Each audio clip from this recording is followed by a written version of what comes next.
ngiyicicima. Kulo nyaka ngiletha inqebo nenala eyengeziwe empilweni yami.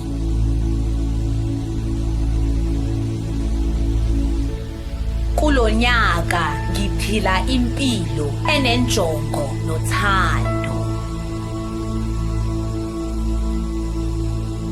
Ngigcwele injabulo, ukuthula kanye nokuzithemba.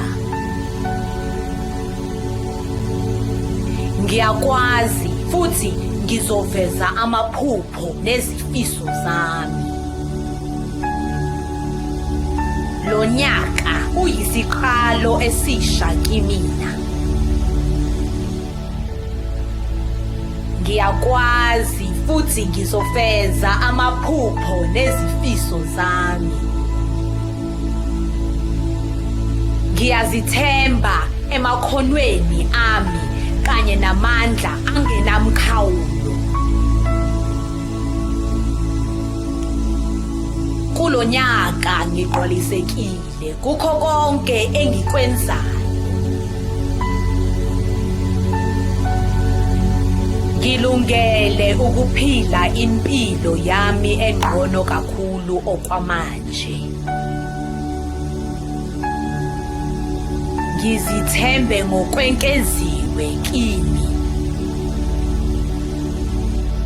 Sengiba inguqulo engcono kakhulu yami. Ngingumuntu omangalisayo. Ngizimele futhi ngizungezwe uhlelo olukhulu lokusekela.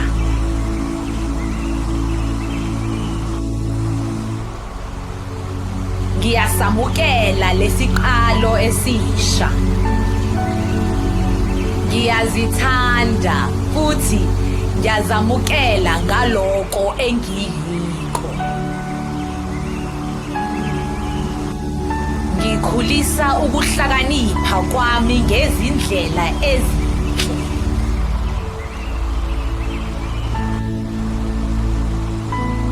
Ngiyabonga ngezifundo engizifunde futhi ngizoqhubeka ngokufunda nokwenza kangcono. Ngingamandla. Nginamandla.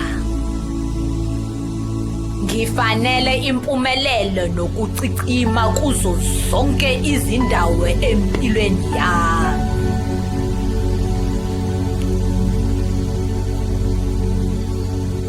Ngiyajabula ukuqhubekela phambili empilweni yami manje. Ngiyifanele impilo engiyifisayo. Ngidedela okungasangisebenzeli ngokungisiza okukhulu.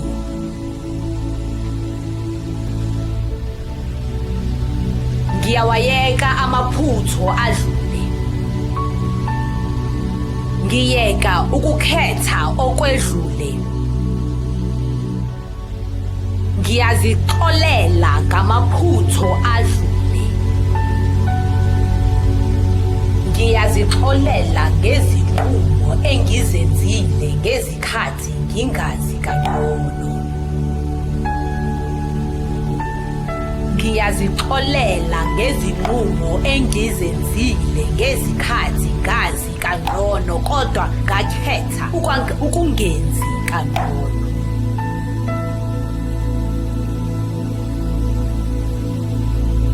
Ngibeka phambili inhlalakahle yami futhi nginakekele ingqondo yami, umzimba wami nomphefumulo wami.